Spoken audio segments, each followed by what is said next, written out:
주의 성령이 내게 임하셨으니. 오늘 우리에게 주신 하나님의 말씀은 야고보서 1장 26절에서 27절 두 절 말씀입니다. 야고보서 1장 26절에서 27절 신약성경 371쪽입니다. 다 찾으신 줄 알고 함께 같이 한 목소리로 봉독하겠습니다. 시작.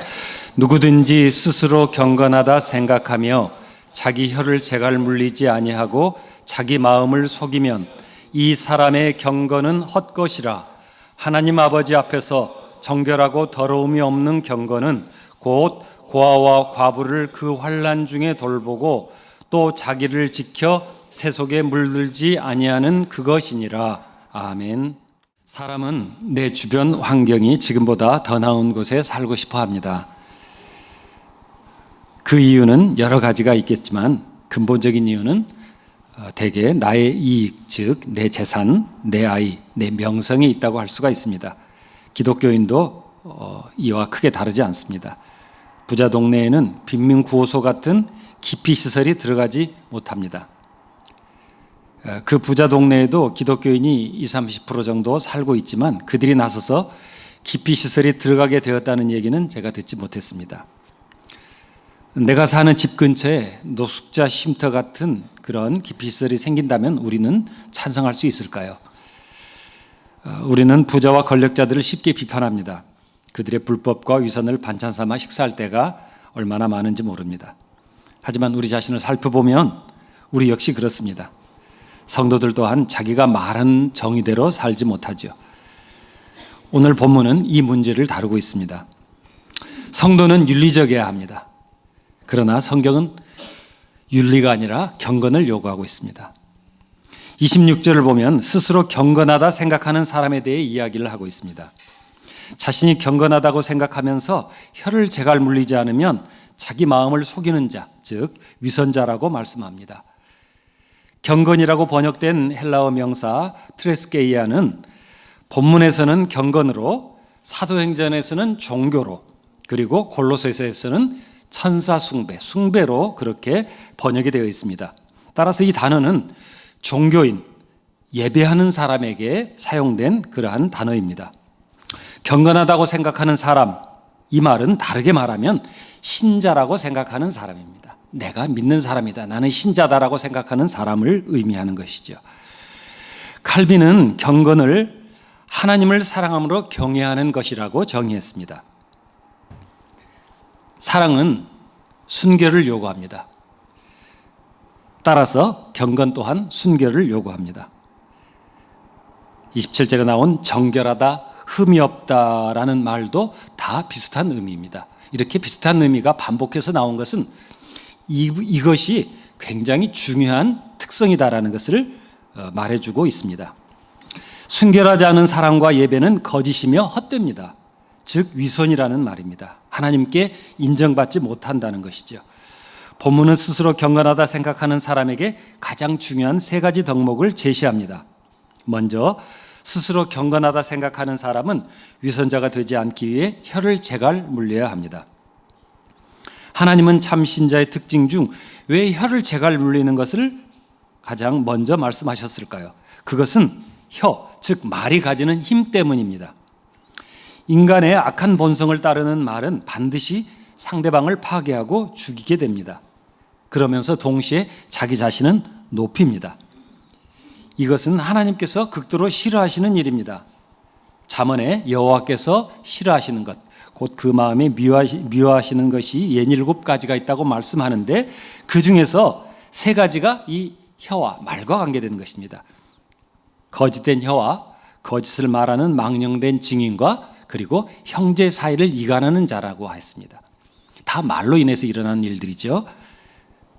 여호와께서 극도로 싫어하시는 그 67가지 중에서 3가지가 말과 관련된다는 것은 굉장히 많은 의미를 시사합니다.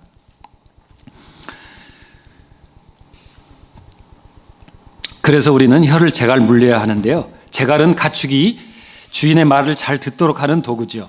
우리가 잘 알고 있듯이 크고 사납고 힘센 말도 힘센 말도, 여기서 말은 이 말하는 말이 아니라 잉 하는 그런 말입니다. 그런 말. 그 말도 재갈을 잡고 끌면 주인의 의도대로 따라옵니다. 덩치는 산만하고 힘도 어마어마하게 좋지만 사람 둘을 태우고도 막 달려가는 그 말이 재갈을 물려놓으면 주인이 끄는 대로 그냥 순순히 따라옵니다. 신자가 혀를 재갈 물리면 주 예수 그리스도께서 원하는 대로 말하게 됩니다. 내가 하고 싶은 말이 아니라 하나님께서 기뻐하시는 말을 합니다. 베드로 사도는 만일 누가 말하려면 하나님의 말씀을 하는 것 같이 하라. 그러면서 이는 범사에 예수 그리스도로 말미암아 하나님이 영광을 받으시게 하려 함이라고 말씀합니다. 우리가 혀를 재갈 물리면은 하나님이 영광을 받으신다고 말씀합니다. 혀를 제하는 것에 대한 야고보서 3장의 묘사를 요약하면 이렇습니다. 3장에는 혀에 대해서 많이 이렇게 말하고 있는데요. 그 내용을 요약하면 말에 실수가 없으면 그는 온전한 사람이고 온몸을 제어할 수 있다. 혀는 불이고 불의의 세계이고 삶의 수레바퀴를 불사른다. 혀를 길들일 수 있는 사람은 없고 혀는 쉬지 않는 악이고 죽이는 독으로 가득 차 있다. 더 무슨 설명이 필요하겠습니까? 혀를 재갈 물리지 않는 예는 무수히 많습니다. 욕설, 폭언, 모욕, 원색적인 비난, 음란한 말, 지나친 과장이나 거짓말 등 그런 것들은 너무 분명한 무절제의 예가 될 수 있습니다. 그런데 우리가 간과하기 쉽지만 흔히 볼 수 있는 무절제는 걱정하고 위하는 것처럼 하면서 남의 문제, 교회의 문제점을 이야기하는 경우입니다. 실제로 위하는 마음으로 한다고 하더라도 이런 것들은 삼가하는 것이 좋습니다. 그게 사실이잖아. 내 입으로 하고 싶은 얘기도 못해라고 항변하고 싶을지라도 참으시는 것이 좋습니다. 비판과 판단하는 것이 얼마나 해로운지 예수님도 심판을 받지 않으려면 심판하지 말라. 남의 눈 속의 티보다 먼저 내 눈 속에서 티를 빼라. 또 내 입의 말로 심판을 받으리라고 말씀을 하고 있습니다. 바울 사도는 믿음이 연약한 자를 너희가 받되 그의 의견을 비판하지 말라. 남의 하인을 비판하는 너는 누구냐? 우리가 다 하나님의 심판대 앞에 서리라. 우리가 자기를 하나님 앞에 직고하리라. 이렇게 경고하고 있습니다. 내 마음을 섭섭하게 하고 마음에 들지 않고 내 마음이 불편한 사람이나 사건에 대해 우리는 얼마나 말하고 싶어 하는지 모르겠습니다. 직접 언급하지 말라고 하니까 심지어 기도 제목이라는 거룩한 방법을 써서라도 말하고야 말지 않습니까?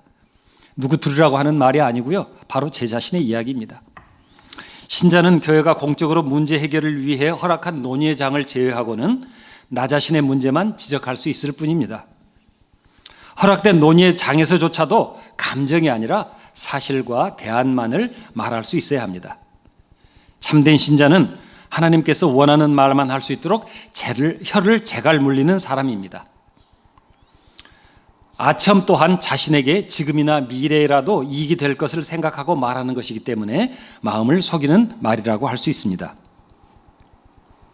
칭찬과 아첨은 미묘하지만 그 마음속의 동기가 내게 유익하기 위해서, 내 마음 편하기 위해서 한다면 그것은 아첨에 가까운 말이니까 그것을 잘 분별해서 선한 마음, 순결한 마음으로 칭찬을 해야 될 것입니다.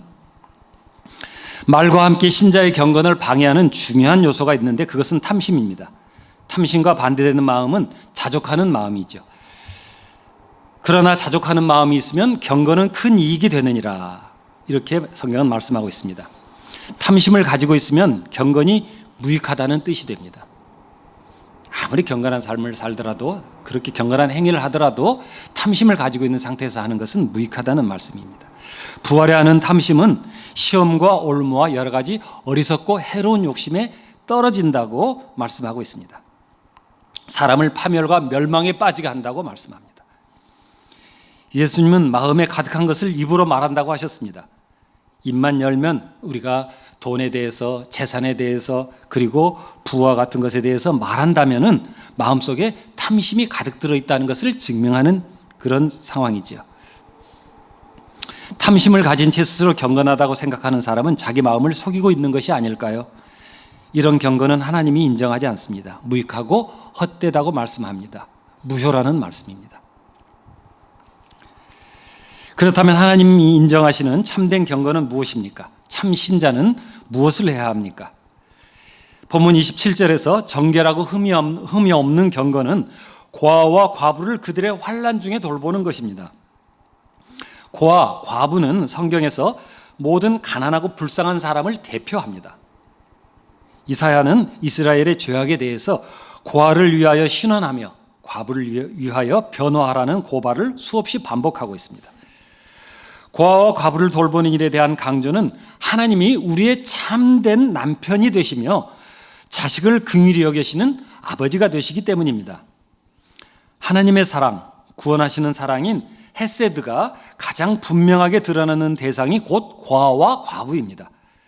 대표적으로 룻의 이야기는 하나님께서 보아스를 통해서 과부인 나오미와 룻을 가난과 대가 끊기는 환난 중에서 돌보게 하신 하나님의 사랑의 이야기입니다. 다윗이 고아가 된 요나단의 아들 절름발이 무비보셋을 자기의 식탁에서 먹도록 한 이야기도 하나님의 신실한 사랑을 보여주고 있습니다. 그러므로 예수 그리스도와 연합한 참 신자는 이와 같이 고아와 과부를 하나님의 마음으로 돌보게 됩니다. 그들의 환난이 물질의 문제인지 인간관계의 문제인지 또는 영적인 문제인지를 잘 살펴보고 함께 영원한 천국을 가기 위한 실천적인 노력을 해나갑니다. 우리가 간과하기 쉬운 그들의 환난은 물리적이나 혹은 심리적인 차별입니다. 교회에서 그런 차별이 일어나고 있기 때문에 야고보 사도는 2장에서 사람을 차별하는 것을 심각한 죄악이라고 꾸짖습니다. 고아와 과부를 그 환난 중에서 돌보아야 할 존재인 신자들이 오히려 그들에게 환난을 주고 있었습니다. 차별을 통해서 오늘날도 이와 크게 다르지 않습니다. 좋아하는 사람끼리만 교제하고 행복해하고 내가 거북한 사람, 또 가까이 하고 싶지 않은 사람과는 마주치지 않으려 하고 또 마주쳐도 그저 어색한 미소와 거칠의 인사만 건네고 지나칩니다. 참된 경건, 즉 참 신자는 이렇게 하지 않습니다. 우리 교회는 이런 위선자가 한 명도 안 보이는 것을 저는 너무나 감사하게 생각하고 그래서 저는 우리 교회가 너무 좋습니다. 야고보 사도는 이런 사람을 자신을 속이는 위선자라고 말씀합니다. 또한 정결하고 하나님 앞에 흠이 없는 경건은 세속에 물들지 않도록 자기를 지키는 것입니다. 이것이 거룩함입니다. 거룩함은 성도와 교회의 정체성이고 교회됨의 시금석이며 교회가 추구할 질적인 목표라고 할 수 있습니다.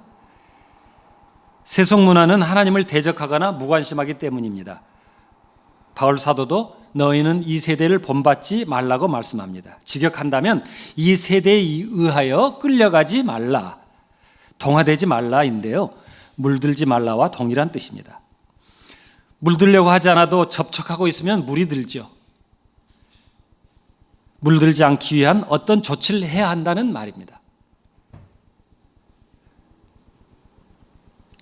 고등학교 때 잉크를 써보신 분들이 혹시 있을 것입니다. 펜을 써보다가 잉크를 하다 보면 잉크 담다 보면 아무리 조심해도 잉크 묻죠. 물이 듭니다. 저는 가끔 차를 고치러 카센터에 갑니다.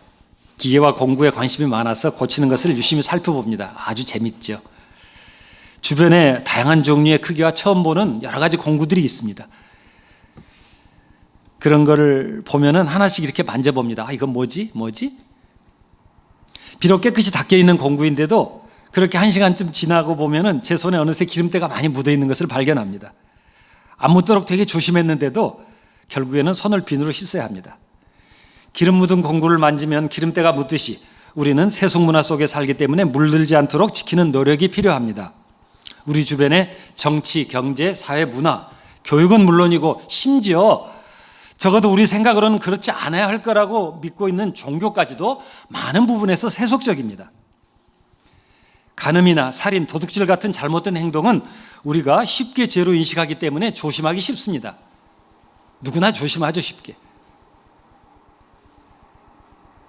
그런데 우리가 간과하기 쉬워서 빠지기 쉬운 그러한 그 오염은 어떤 것이냐면 바로 보는 것으로부터 나타납니다. 그것이 행동 못지않게 매우 중요합니다. 보는 것을 통해 위험을 인식하지 못하는 사이에 어느새 우리의 마음과 생각이 오염되기 때문에 그렇습니다. 성경에 나타난 보는 것을 통해서 나타난 범죄를 한번 찾아보면은 하와의 예를 들 수가 있겠습니다. 인류의 첫 범죄가 일어났을 때 하와는 선악과를 따먹기 전에 먼저 보았습니다. 보고 상상했습니다. 여자가 그 나무를 본즉 먹음직도 하고 보암직도 하고 지혜롭게 할 만큼 탐스럽기도 한지라. 그 여자가 그 열매를 따먹기 전에 맨 처음에 그 열매를 보았다고 했습니다. 그리고 나서 막 생각했습니다. 야, 맛있겠다. 야, 보기 좋네. 빨간 사과 한번 생각해 보세요. 네. 보는 것이 얼마나 위험한 것인지 단적으로 증명하고 있습니다.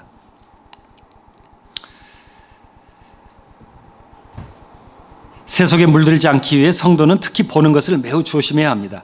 그렇다고 신자가 산속에 혼자 살 수는 없습니다. 사회 속에서 적응하려면 불가불 세상 문화와 접촉해야 하고 보고 알고 그것을 매개로 소통을 해야 하죠. 그래서 매우 실질적인 예를 한번 들어보겠습니다. 제가 초등학교 5학년이던 1970년에 면 소재지에 있는 약방에 처음으로 TV가 들어왔고 5원인가를 주고 자주 만화 영화를 1시간씩 재밌게 보았습니다. 거의 매일 갔던 것 같습니다. 몇 년 후에는 집에도 TV가 들어왔고 더 많은 시간 동안 보게 되었습니다. 공짜니까요. 돈 안 내고 볼 수 있으니까 1시간이 아니라 2시간, 3시간 아마 재밌는 것이 나올 때는 계속 봤던 것 같습니다. 그때는 몰랐지만 50년이 지난 지금 경험을 통해 TV나 드라마 다큐가 감성적 인본주의를 조장하고 액션 그리고 에로물들은 관능적 쾌락을 일깨우고 예능과 오락은 무절제한 천박함에 물들게 하는 것을 알게 되었습니다. 제 삶이 그렇게 되었다는 것이죠. 환타지나 SF도 안전하지 않습니다. 그건 안전하니까 아이들 봐도 되겠지. 그것들 대부분은 종교적 오염을 통해 창조주 하나님과 예수 그리스도를 왜곡하고 부인하고 대적하는 내용을 포함하고 있습니다. 잘 살펴보시면 그런 내용이 한두 가지가 아닙니다. 그래서 자녀들이 보면 경계해야 합니다. 자주 보면 자녀들도 모르는 사이에 하나님에 대한 오해와 의심이 깃들어서 성장할수록 점점 무관심과 나태와 불신의 길로 가게 만듭니다. TV나 영화, 대중 콘서트 등에 빈번하게 노출될 경우 말씀으로 충분한 기준이 서 있지 않으면 아이들뿐 아니라 신앙인조차도 세속 가치관에 물들게 됩니다. 점점 불신과 죄의 길로 빠져들 개연성이 높습니다. 작년에 발표한 방송통신위원회 조사에 따르면 한국 사람은 하루 평균 3시간 TV를 봅니다. 저도 직장에 다닐 때는 그 이상 봤던 것 같습니다. 그 시절에 저는 경건의 모양은 있으나 능력은 없었습니다. 스스로 경건하다 생각하며 자신을 속이고 있었습니다. 문제의식을 갖고 TV를 줄이니 또 다른 함정이 있었습니다. 인터넷 서핑이죠. 세상 돌아가는 일을 알려고 인터넷 뉴스를 봅니다. 그러다 보니 어느새 저도 틈만 나면 휴대폰에서 인터넷을 뒤지는 사람이 되어 있었습니다. 인터넷 뉴스를 보고 있으면서 얼마나 저를 거룩하게 할 수 있겠습니까? 뻔한 거짓말과 위선을 일삼는 정치인들 기사를 보면서 어느새 분노 속에서 중얼거리는 저를 발견하고 즉시 회개한 것이 몇 번인지 모릅니다. 제 입에서 그런 말들이 나오더라는 것이죠. 저 욕 안 합니다. 근데 그런 말이 나오더라고요. 심지어 인터넷은 선정적인 것들을 너무 많이 노출하고 있습니다. 우리가 보고 싶지 않아도 뉴스를 보고 있으면서도 옆에 막 선정적인 것들이 떠서 눈길을 애써 외면하지만 그거 안 볼 수가 없습니다. 만일 그 속에 제가 있다면 제가 그것을 보면서 예수 그리스도를 바라볼 수 있겠습니까? 거룩한 생각을 하겠습니까? 성경은 우리가 세속 문화에 노출이 안 될 수 없기 때문에 세상을 떠나라고 말하지 않습니다. 다만 물들지 않도록 지키라고 말씀합니다. 이것은 한쪽으로 쏠리는 자동차 핸들을 꼭 잡고 똑바로 가려는 운전자의 노력과 같습니다. 신자라고 해도 부패한 몸과 마음은 죄악으로 향하는 석양이 남아 있습니다. 핸들이 쏠리는 거죠. 핸들이 쏠리는 자동차를 운전해 본 적 있으십니까? 운전 오래 하다 보면 되게 팔 아프고 힘듭니다. 핸들이 기울어지는 쪽으로 가지 않도록 힘을 주어 잡고 있지 않으면 차는 도로를 이탈하거나 반대편 차와 충돌해서 큰 사고를 당합니다.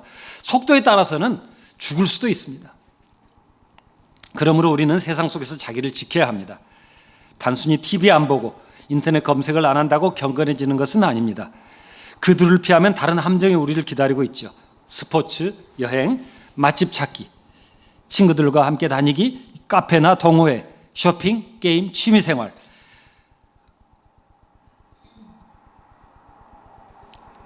우리가 하나님 없이 즐길 거리는 세상에 차고도 넘칩니다. 하나님 없이 우리가 즐기면서 살 수 있는 것은 세상에 너무너무 많습니다. 그래서 우리는 그 자리에 경건한 것으로 대체할 필요가 있습니다.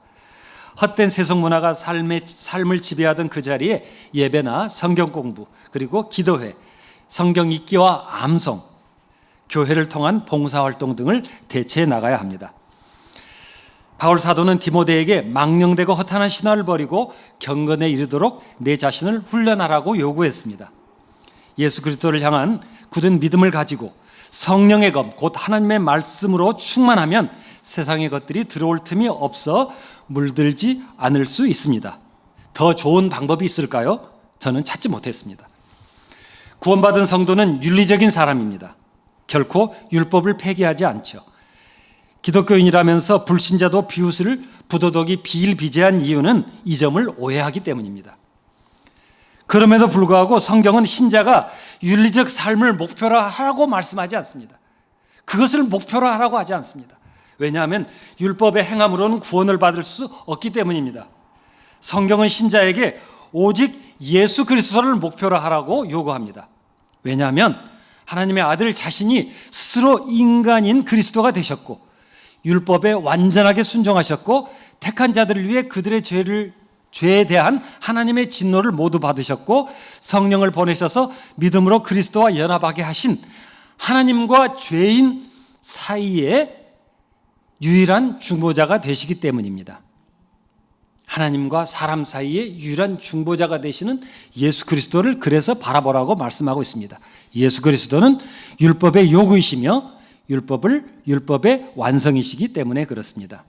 그러므로 우리는 오직 이 윤리적인 사람이 되기 위해서 애쓰는 것이 아니라 오직 예수 그리스도를 바라보고 그분을 닮기 위해 노력해야 하는 것입니다. 야고보서는 행위가 아니라 믿음을 강조합니다. 그 믿음이란 구원 얻는 참된 믿음입니다. 참된 믿음은 어디에서나 선행을 통해서 열매를 맺습니다. 야고보서는 다른 어느 책보다도 이미 구원받은 참 그리스도인들이 세속적으로 사는 것을 경고합니다. 우리에게 예수님께서 십자가로 피로 값주고 사신 거룩한 성도로서의 정체성을 분명히 가질 것을 요구합니다. 사랑하는 성도 여러분, 오늘 우리에게 주신 본문은 세 가지 기준을 통해서 우리가 정말로 구원받은 사람인지 자신을 점검하게 합니다. 세 개의 거울을 주면서 이렇게 묻습니다. 거울을 한번 들여다봐. 당신은 참 경건을 가지고 있어요? 스스로 경건하다고 생각하며 스스로 속고 있지는 않아요? 라고 묻고 있습니다. 참 믿음이 있는 성도는 성령님의 도우심으로 참 경건을 실천할 수 있습니다. 그렇지만 우리가 실천한 경건이 결코 완전하지는 않습니다. 그러므로 실천한 그 행동 자체로 하나님의 의를 만족시키지 못합니다. 그러나 그리스도 안에서 성령으로 행하기 때문에 하나님께서 완전한 의로 간주해 주십니다. 그래서 성도의 선행과 경건은 완전히 의로운 것으로 하나님께서 받아주십니다. 참 성도는 믿음으로 예수님과 연합되어서 성령을 따라 성경 말씀대로 행하는 사람입니다. 야고보의 말씀을 통해 나는 혹시 스스로 경건하다고 생각하며 마음을 속이고 있지는 않은지 돌아보는 기회가 되시기를 바랍니다. 기도드리겠습니다. 사랑하는 주 하나님, 내 마음대로 말하면서도 스스로 경건하다고 생각하며 자신을 속이지 않도록 도와주십시오. 유일하고 참되신 영원한 중보자 우리 주 예수 그리스도와 연합한 참 신자의 정체성으로 살게 해 주십시오. 어려움 당하는 약자를 그들의 환난 중에서 돌보고 세상 가치관에 물들지 않도록 자기를 지키는 하나님 아버지 앞에서 정결하고 흠없는 경건한 삶으로 인도해 주십시오. 주님의 인도하심에 기꺼이 따르겠습니다. 그래서 우리로 말미암아 세상에 하나님께 영광을 돌리게 해 주십시오. 주신 말씀 감사드리며 주 예수님의 이름으로 기도드립니다. 아멘.